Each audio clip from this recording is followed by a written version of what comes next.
You're listening to the Echo Ratings Eventing Podcast, the show with a light-hearted look at the eventing world, all of the big event previews, reviews, and special guests, and of course, backed up with all of the key Echo Ratings stats. Welcome to the Echo Ratings Eventing Podcast.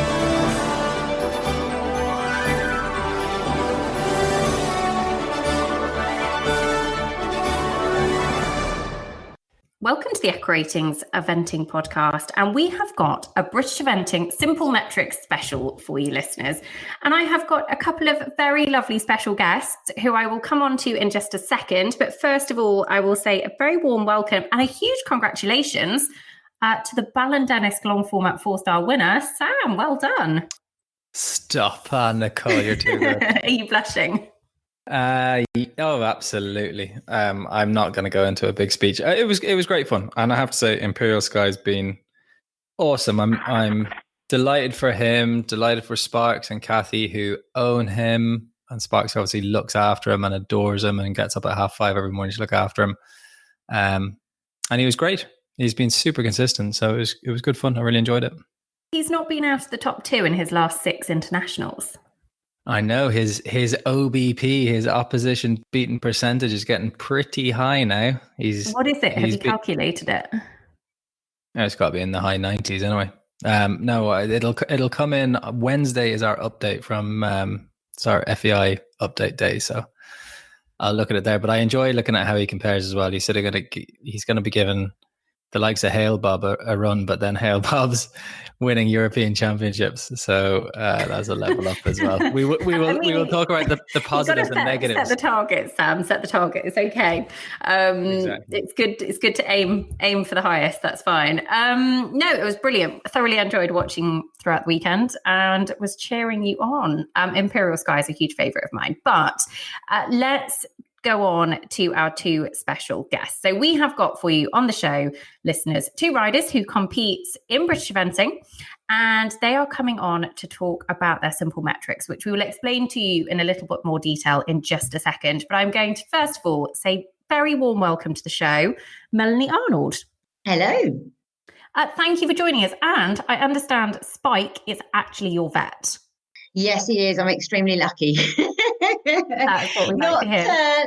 Not quite at the calibre of a lot of the riders that Spike cares for and their steeds, but nonetheless, he looks after us extremely well.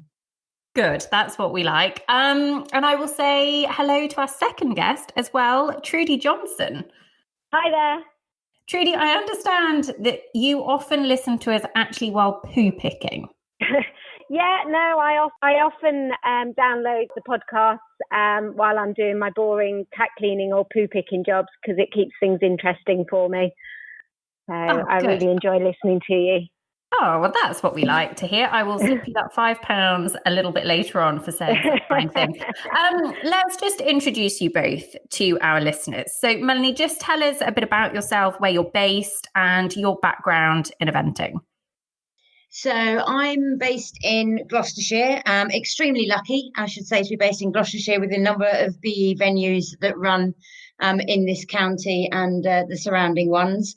I used to be in the city until a couple of years ago, so therefore really didn't manage to compete when I was doing the day job, and then decided just to make a bit of change in life, and now the ponies come a lot higher up in my priority list. So I only really managed to start eventing a couple of years ago. I bought myself a nice little pony, but she and I didn't gel.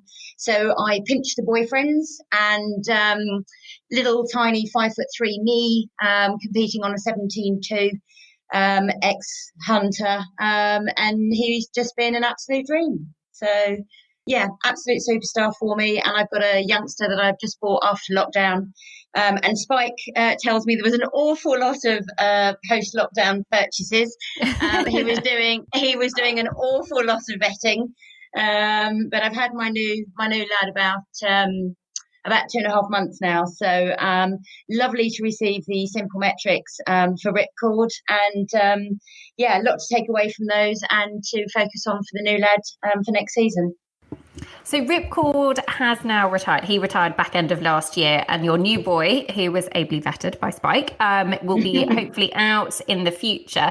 We'll come on to his stats in just a second. Trudy, how about you? Because actually you compete. So what we did, we wanted to sort of pick two different riders, one who was sort of competing 90, 100 level, and one who was sort of novice and above. So you compete at novice and above. You got a few different horses that you campaign as well, haven't you? Yeah, I've got 3 currently that I compete, 2 at novice stroke 2-star level, and I've got a very exciting 5-year-old coming up who's at 100 level at the moment, and we'll aim to move him up to novice next year and hopefully aim for the 6-year-old championships next year at Osberton.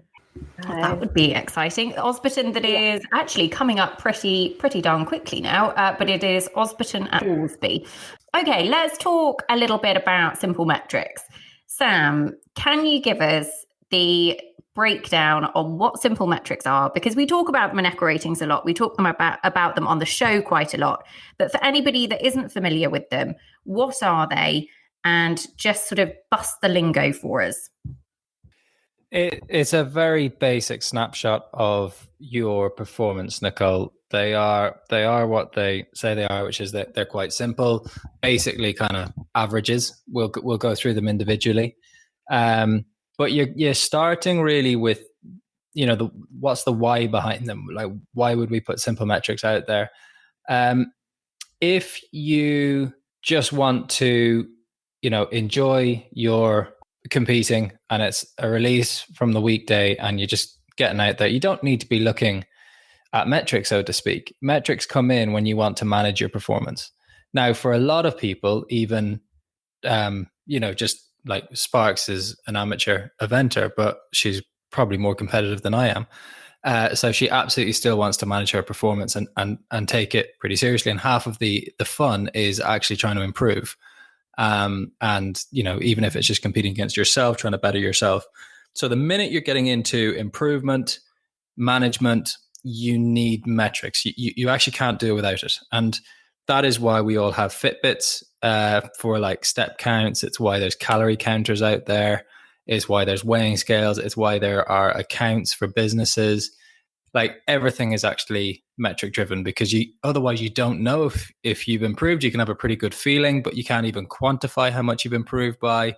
And if you want to manage performance, you got to go, okay, well, how much is that working? If I change trainer, if I change feed, if I change warm up routines, you know, if I'm changing things, I need to be able to actually get a proper measurement, factual evidence that this is working, and quantify it. So that's where the simple metrics come in. And these ones aren't like, when we launched Equity Ratings, we came in with we had everything. It took into account course difficulty, who is competing at events, to be able to compare, you know, badminton on a wet day versus Le Moulin on a dry day, and compare the speeds and come up with all these really fancy numbers with like pages and pages of code behind them. And then we realized after a couple of years, people just need to actually just get that first look, because actually one of the things that people focus on for performance right now in eventing is what kind of socks they're wearing. Is it the lucky socks or the lucky underwear? Or actually, you know, so and that's actually, you know, that's kind of, there's a lot of truth behind that, and so you've actually got to introduce ourselves into much more kind of the business world, where you're actually trying to kind of go beyond the field. A lot of other sports have done this. You know, baseball's been through this as well, that you go from just, you know, feel and gut instinct to actual some evidence. So like your first one, which is really easy and a very good metric, is your 6-run average, which is applies to the dressage phase. We call it the 6RA. And that's just the average of your last 6 dressage runs. But you would be amazed how many people are performing well. Like 70% of people are performing within 3 marks of their 6RA. So that's a really good indicator of where you are.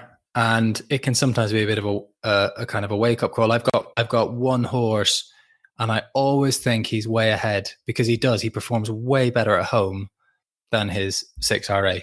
And and it is a reminder to me, when I look at it, I've got a 6-month off season coming up that I've got to keep focused on why that 6RA is way off where he's working at home. He feels like a 75% horse at home.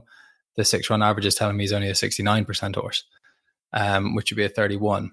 So, and I've got to get that into the 20s, and I've got to work out why that's happening. So it's information, it's factual, and it just tells you where you are.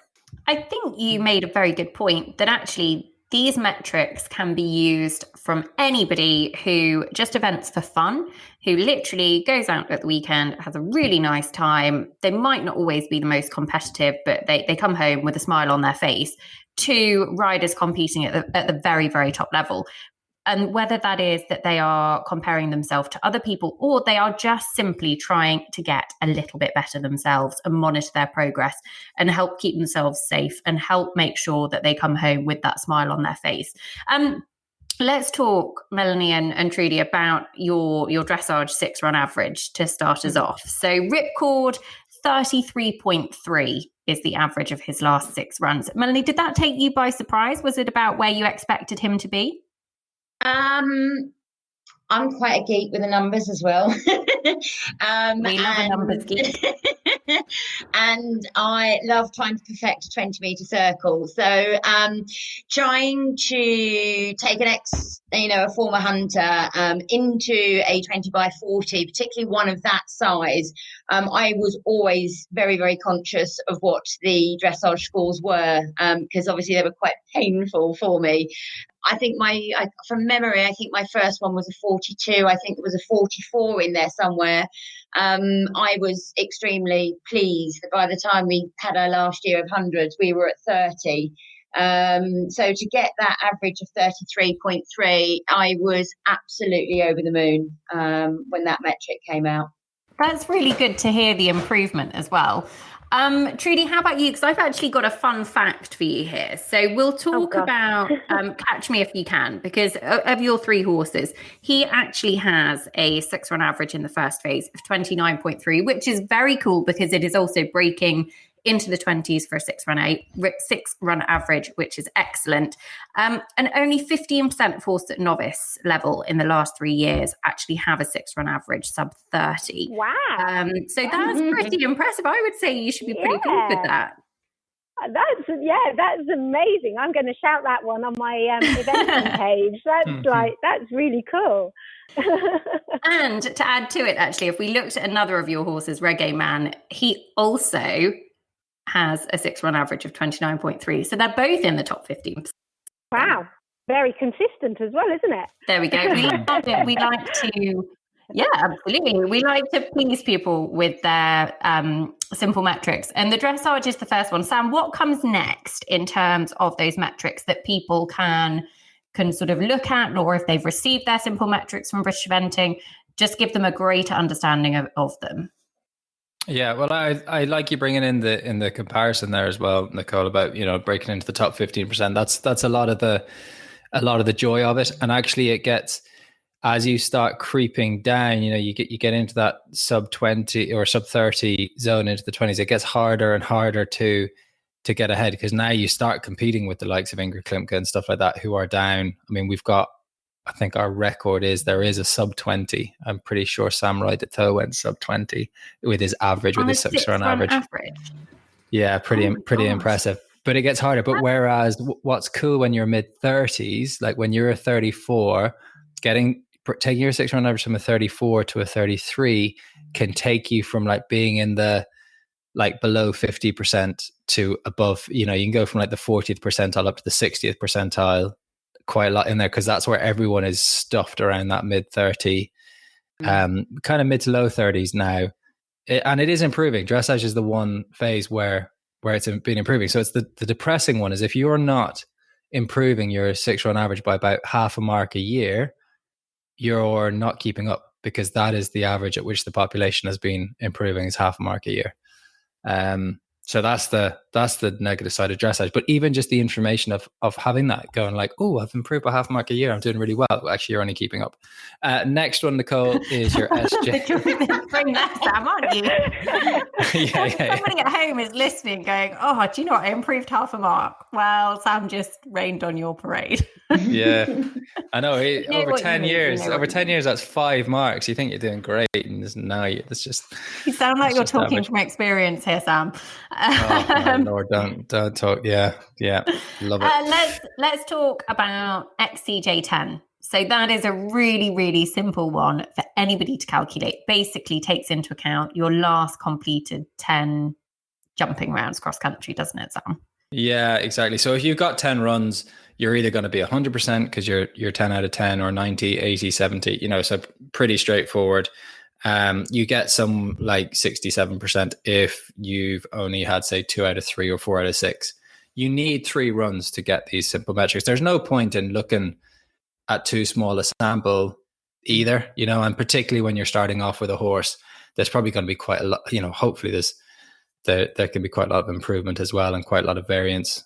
Those first few runs can be, certainly for me, they're usually pretty wild and all over the place. But the cross country and that cross country jumping, like we refer to it as reliability a lot.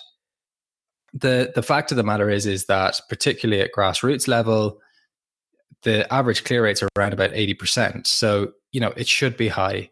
And you get away with an awful lot. You can make a lot of mistakes cross country and still come home clear. And you cross the finish line, you're like, oh, thank God. And the heart in the mouth moment from at Fens 5, you quickly forget about it. I rode pretty badly on Talisman, who's never had a cross country record fault in his life. I cut the corner ridiculously tight going into the water at Ballindennis, and we left a little bit of a leg, and I didn't take on the corner. I tried to not cross my tracks, but in the end I couldn't. So I have a 20 penalties now on his record, and that's going to live with me for 10 runs on his XCJ10. And that gets you into the mindset of how kind of cross country you can't leave it to chance. You have to, you get away with it with a lot, but you have to know that you can't cut those corners, quite literally. And that is where you see those kind of 90%, it's a good number. But once you start getting down, into 70%, 60%, you're starting to go, like the mistakes are becoming too frequent, and they live with you for 10 runs. And it takes a while to get rid of them. And you have to have that. This is absolutely just accountability. So it's hopefully a motivational tool to say, right, I'm going to go to that cross-country clinic. I'm going to go cross-country schooling, going to maximize my chances of jumping clear. Can I ask you as well, Sam, in that respect, from a safety perspective, actually the XCJ10 is probably a pretty good indicator in terms of where you're at. If you start to notice your XCJ10 dropping, and actually you're getting into those lower numbers, that yes, you go and have the cross-country lesson that you'd been putting off, or you go to that clinic that you really wanted to try. But also, Sam, from a safety perspective of thinking, do you know what, I might just drop down a level now because I've had a couple of things go wrong. I'm very aware of it because this number has changed, and therefore I'm just going to try and consolidate before stepping back up again. Yeah, it's an old school thing to drop down. Our mindset has changed so much. Our mindset has now become, if you've got your MERs, it's time to go up a level. And that was not there 10 years ago. Like I was taught to sometimes just drop a horse down, even when they were going clear, a horse in a 7-year-old season, couple of novices to get going, step up, do your first 2 intermediates, drop him back down to an open novice just to give him, even if he's gone clear twice. And that's kind of not there as much anymore. We're a bit more in a rush.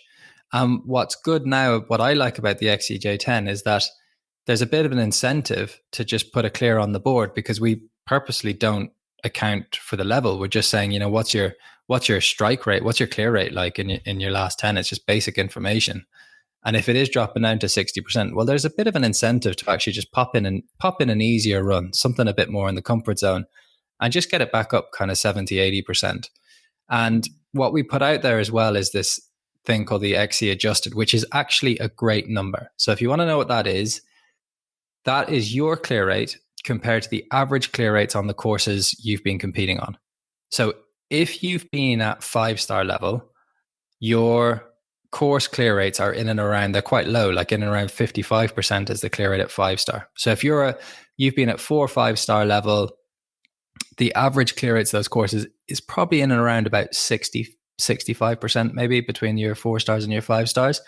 So even if you're clear 80% of the time, you're still going to be about plus 15%. So that's a reminder going, okay, 80%, it's not perfect, but I'm still doing pretty well given the courses I've been competing on. That's not the same at grassroots. If you are 70% at grassroots, you're probably going to be negative on your adjusted because the average clear rates are in around 80%. And that's the number to keep an eye in. So once you go into negative numbers, I would be saying, okay, it's probably not a time for stepping up a level. And you really want to get yourself a bit of a buffer. So you don't have to be aiming to be in the, again, I think 100% puts you in around the top 10% of the population. You don't have to be 100%, but it's quite good to be, nicely above average. I'm looking at Catch Me If You Can, who is 90%, but on the adjusted is plus 8%. So that means that the course clear rates have been pretty high. They've been 82% on the courses that Catch Me If You Can have been competing on. So 9% is a good number. Plus 8, if you maintain that 90% going up to like novice and intermediate, your adjusted is going to shoot up. You're going to end up being like plus 20%. Okay. So much information, Nicole. You always know you're going to get this with me. We do. Waffling in on. terms of the XCJ10 is very simple to calculate. The XC adjusted, was that on the metrics that British Eventing sent out to people, Sam, in terms of because that isn't something that that people at home could calculate themselves? It was, yes, because mine for Ripcord was again similar to Trudy's. I got 90% on my XJ10. My adjusted was 17%. There you go. So that would tell you. Yeah, that's good. That means that you're on slightly tougher courses there. So your course average would be 90, but it's 73%. So that's good. That's kind of the nice. Yeah, and that's grassroots. That would have been a few 90s and a season of 100s. So, but it's kind of like golf, Nicole, with the par. You're above. You're above par. You're above the average. Golf. Yeah, I wouldn't know golf if a golf club hit me in the head. I will take your word for it. On that one. I do think I know what you mean. Okay, so that is your XCJ10 top speed rating for cross country time. It's basically a calculation of being able to monitor how fast you are in. Actually, it goes on the basis that not everybody, Sam, goes flat out to catch the time every time out, does it? Yeah, correct. So we've got two things here. We've got true speed rating, which it's the average of your 6 fastest times from your last 10 completions. So we call it true speed because it's still meant to give a picture of your average, but it's allowing for that kind of bottom 40%, which you may not have been trying, you may have completed but have 20 penalties or something, so we're saying, look, what does your top 60% look like in terms of time penalties? And some people, particularly at lower levels, will have a 0. Zagreb is one horse that springs to mind that has a 0. I think he's a 4 or 5 star horse, where you frequently are going inside the time. So a 0 is possible, but your top speed percentage, which is your TSP, that's just looking at your 3 fastest runs, and it's what percentage of the field you are faster than in those 3 runs. So that sounds a little bit technical, but that is where you're taking into account, was it an easy time or was it a fast time? So if you'll sometimes get in a 100, maybe 50% of people are inside the time. So your top speed percentage on that occasion is only 50% because you've only gone faster than 50% of the field. Whereas if you were at badminton in, a tough enough year, maybe only 3 make the time, you're going to be like, your top speed percentage is going to be about 95%, which is really high. Sam, can I ask a question on that? Yep. What about the people that have penalties for going too fast? Oh, yeah, that is a very good one. Yeah. Sorry, So we Dean. are, yeah, no, good question. Because you will be You'll be in your, comparing me against them, but they'll be, I might have been 4 seconds, 5 seconds over. But what about the people that might have been 16 seconds under, which is technically worse? yeah. No, they are treated as time penalties. So if they, if you had like 1.6 because you were 4 seconds too fast, which means you were, I don't know how many seconds under, you would have been like about 34 seconds or 19. something. 19. Isn't Okay. it a 15-second window? Yeah. So is it only taking into consideration those that are too slow? That's my question. No, it would treat the people who are too fast as though they were too slow, because time penalties are just time penalties on our system, because it doesn't. Perfect. We designed this based off FEI. So yeah, it's a good question though. It does actually then penalise those people that have been too fast in respect of their speed rating, because their speed rating isn't, it isn't just a case of going as fast as you possibly can the whole time.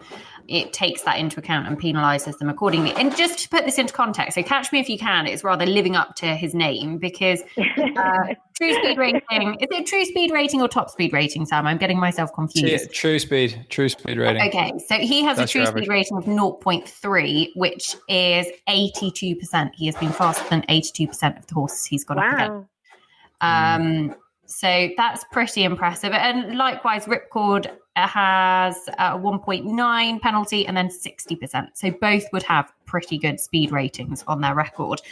Sam, what about show jumping metrics and how to monitor those?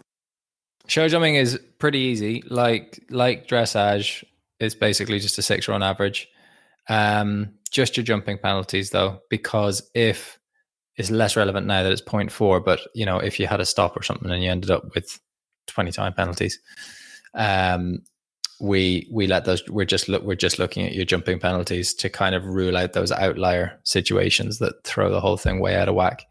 So again, we haven't adjusted here as well to see how you're doing above or below the average penalties on the courses. I'm looking at pretty good averages here in front of me. Once you're below 4, you're pretty much always ahead of the kind of course averages. And everyone I think the highest I'm looking at here is 2.7, which would be, looking at Catch Me If You Can, that would be the area I would be focusing on. Off at first glance, I'd be going, that's the one that can come down. I've got a fun fact for you. So Ripcord's SJ6 is 0.7. And that actually puts him in the top 12% of horses competing at V100 in the last 3 years. Very proud of the old boy. Not bad for a hunter. Not bad for a hunter. No. Trust me, it was like turning a barge. I once said to my trainer, am I always going to be this exhausted at the end of a show jumping course? And he looked at me and said, unfortunately, yes. Okay, so that takes into account how you can measure your jumping. What about opposition beaten percentage, Sam? You mentioned it very briefly at the start of the show in terms of Imperial Sky, but essentially it is the number of opponents you have gone up against and the number of opponents you have beaten. Yeah, exactly. This is for people who are looking to be, consistently competitive. Your OBP is a great number. Sometimes we will have situations, I think it's more, to be honest, at higher levels where you're going, okay, or maybe when you're stepping a horse up a level, saying, okay, I'm going slow today because I don't want to, I'm just giving him experience or whatever. And then that can kind of affect your opposition beaten percentage because you're voluntarily not trying to be competitive. But if you're kind of established at 100 level and you're giving it a go every time you're going out, that OBP is a number you can really improve. It is the number of people that you've competed against. It's the number of people you've beaten divided by the number of people you've competed against, and that can get up into the, again, over 90% is putting you into pretty elite level, into probably the top 2-3%, I would say, of the population, because it's just hard to be consistently competitive. Yeah. So it's a good number. Once you're getting established at a level, that's quite a fun number to focus on. Trudy, yours is actually, so your opposition beaten percentage with Catch Me If You Can is 76%. So of the opponents he's gone up against, you've beaten 76% of them, which is pretty impressive. Were you pleased and surprised by that number when it came through on your British Eventing Simple Metrics? Yeah, I mean, I've been pleased. You know, his results metrics have been good throughout, really. And as Sam pointed out, the one that's really letting me down is the show jumping, which is something I am trying to work on at the moment with a trainer. So yeah, but 76% is, yeah, I'm happy with that. But yeah, there's always room for improvement, isn't there? So, you know, we'll keep picking on and see if we can make that a bit higher. I was just trying to find then I'm just looking through the Echo Ratings Instagram account. Sam, can you remember last year we looked at opposition beaten percentage of riders, here we go, at 4 and 5 star level who've had a minimum of 5 runs last season. And not to make anybody competing feel bad about their own opposition beaten percentage, because this is just extraordinary. But Ingrid Klimpke, 92.2% at 4 and 5 star level last year. Piggy French, Piggy March, as she is now, 91.1%, which, so well over 90% at top level is possible. And it is absolutely incredible. I mean, Piggy did hers from nearly 20 runs, from 19 runs at 4 and 5 star level last year. Which is just absolutely extraordinary. Sam, are there any other simple metrics that we haven't covered? No, that's your kind of your basic snapshot. I like to compare it to accounting. You know, you're looking at your basic profit and loss and see where your quick snapshot of where your holds are at. I do like the adjusted numbers are quite cool. Like I was at a novice event the other day, as you would call it over in the UK. What do we call it now? I think we call it EI 110s. They change every year, the names of the horses. I mean, of the courses. But yes, basically a novice event. And it was, I mean, less than 50% jump clear on the cross country. So the horse that did jump clear, obviously he maintains a good XCJ 10. That's fine. But the adjusted goes way up because he's now been on a really tough course. And that's quite satisfying. Like once you're starting to get quite good at a level and you're thinking, like Sparks loves her 100s but does not want to do a meter 10. So or a novice. So once you start getting established at a level, it's about going, oh, well, I might go to that event because the tracks are usually quite tough there. And it's a good chance to kind of really improve on a tougher track and actually bring those numbers up a little bit more. And then you're probably looking at your OBP as well, because you're saying like, okay, I've been competitive. I've been placed a couple of times. Now I'm going to really test now I'm going to, you know, try and be really reliably competitive as well and get the numbers up. So there's a bit of goal setting in there as well. I'm not sure if we put enough of the context out there to members, because that Catch Me If You Can OBP of 76%, I would say that is probably in the top 20% of horses competing at that level, but I'm making an educated guess at that. I don't have that number in front of me. But that's the other kind of cool thing is there's competing against yourself, improving your own metrics. And then there's trying to like slice your way through the population of BE members and climb the scale.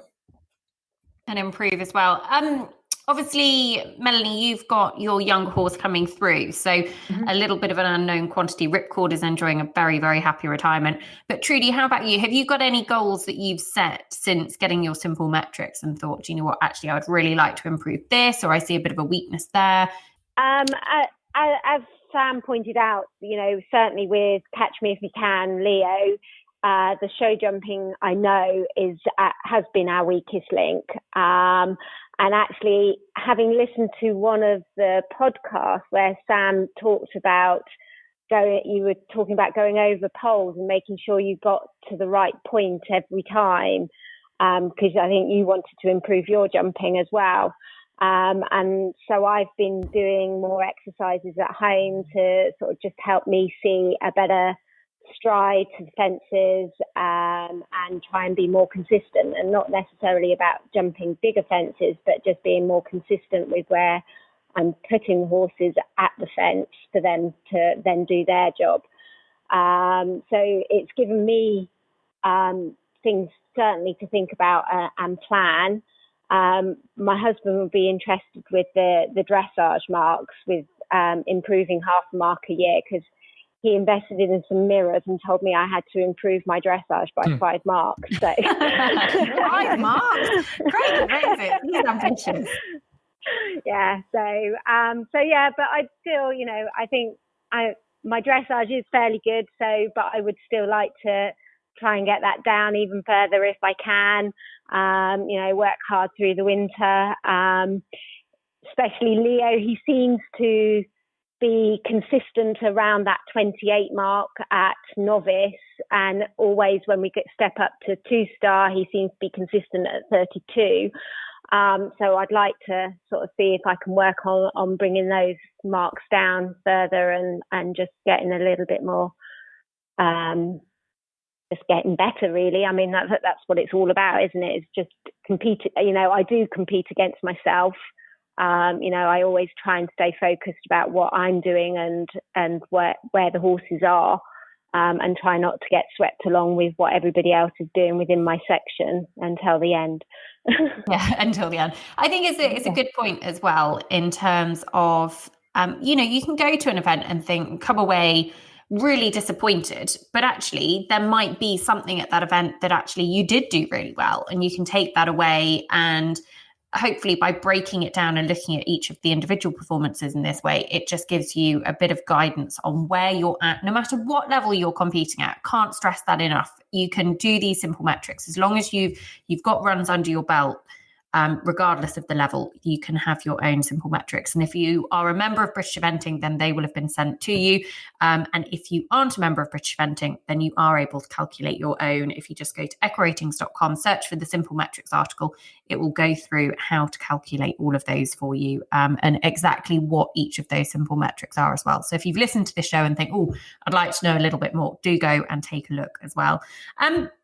Melanie, Trudy, thank you so much for coming on and sharing those with us. I've just got one more question that I actually wanted to ask you, because you're both very involved in British Eventing from another perspective, but you wear a different hat in so much as you both are on the riders working groups. Melanie at the sort of grassroots level, and then Trudy at the novice and above level. Just for anybody who isn't familiar, what is the riders working group, Melanie? Because it's a bit of a chance for members to have their say, isn't it? Yes, we all put our names forward throughout the summer of last year, and together with the Eventing Riders Association, chose a cross-section for both groups. And we met for the first time in December last year. We have a sort of a Zoom call, as everybody does these days, with BE. Sort of, we've had a few now over the course of the months, but we're quite active within our individual groups, just helping wherever we can. So obviously, with what's happened throughout the course of the summer, we're a soundboard, a bit of a reality check for BE. We've been helping with the return to sport protocols. For our 80 to 105 group, we've been helping with the team challenge, which is obviously running under a slightly different format at Weston Park in October, and more exciting stuff to come, shall we say. So it's been really interesting. We are there for, our names are on the BE website, we are on Facebook, we're on Instagram, our emails are up there. Anyone can contact us. I'm the rules geek as well as the numbers geek, so if anyone just has any questions, they don't understand the interpretation of the rule book, and but maybe they're having problems getting hold of BE back in the summer, we will always try and help. Any feedback, good or bad, we want it, because we've got that telephone line into our contacts at BE, and hopefully we can make your experience a lot better. I think it's really important, isn't it? It's transparency and working together to make sure that if there is something that can be improved, that actually it does get looked at and the different solutions can be looked at, or if there is a reason that it's like that, and that is being then able to be fed back to the membership, and the membership have a voice as well. So if you listeners would like to find out more, just go onto the British Eventing website. You can have a look. And as I say, Melanie and Trudy's details are all on there.